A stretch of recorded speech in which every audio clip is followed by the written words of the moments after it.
नमस्कार और स्वागत है आपका हमारे चैनल। साथियों, हम कभी भी भारत की राजनीति पर वीडियो नहीं बनाते हैं, लेकिन आज इस पर बात करनी पड़ेगी क्योंकि आज जो नतीजे आए हैं उसने भारत को ही नहीं बल्कि पूरी दुनिया को शॉक कर दिया है। और इसी के साथ भारत का जो भविष्य है वो भी खतरे में लटक चुका है। और यह भी बताया जा रहा है कि वर्तमान प्रधानमंत्री यानी कि पीएम मोदी आने वाले 5 साल तक अगर प्रधानमंत्री रहते भी हैं तो भी इस बात की गारंटी नहीं दी जा सकती कि भारत का भविष्य सुरक्षित है या फिर सुरक्षित रहेगा। ये बात मैं नहीं कह रहा, बल्कि यह बात कह रहे हैं दुनिया भर के तमाम विशेषज्ञ, तमाम एक्सपर्ट्स, और खुद मार्केट ये बात बयां कर रहा है। तो ऐसा क्यों, इसे जानने के लिए पूरी वीडियो को जरूर देखिएगा। अब आप जानते हैं कि लोकसभा के सारे रिजल्ट अब सामने आ चुके हैं। बीजेपी पार्टी अब तक रूल कर रही थी मेजोरिटी के साथ, वो अब माइनॉरिटी में है, यानी कि उसे पूरी तरीके से मेजोरिटी नहीं मिली है। अन्य पार्टियों का उसे सहारा लेना पड़ेगा और उसमें भी मुश्किल हो सकती है क्योंकि बीजेपी के जो सहयोगी दल हैं वो ऐसे हैं जिन पर आप भरोसा नहीं कर सकते, चाहे वो आंध्र प्रदेश की टीडीपी हो यानी कि तेलुगु देशम पार्टी हो या फिर बिहार का जेडीयू। दोनों पर रत्ती भर भी भरोसा नहीं किया जा सकता कि वो बीजेपी के साथ 5 साल तक क्या 2 दिन तक का भी साथ दे पाए। और इसी वजह से कहा जा रहा है कि गवर्नमेंट का जो फोकस रहेगा इन दोनों पार्टियों को संतुष्ट करने में रहेगा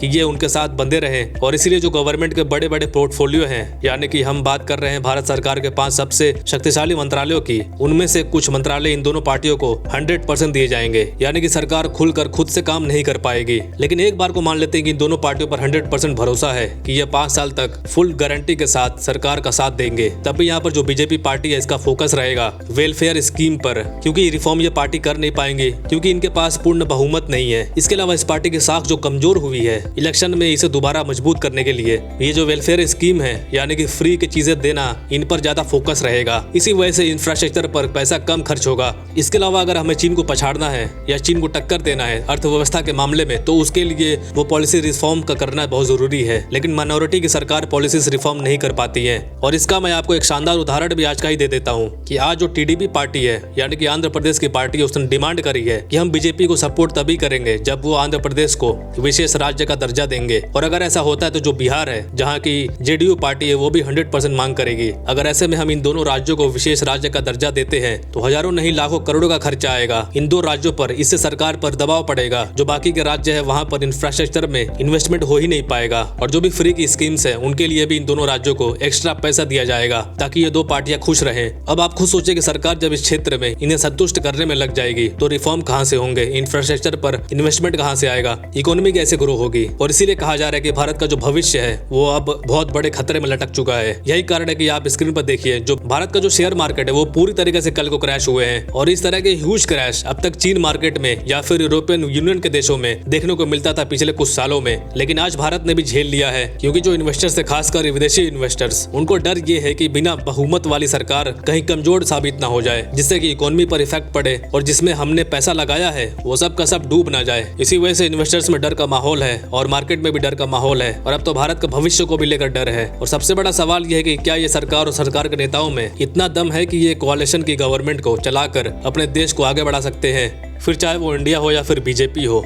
आपको क्या लगता है, कमेंट्स में जरूर बताइए। आज की वीडियो में इतना ही। Thank you very much for listening. See you in the next video.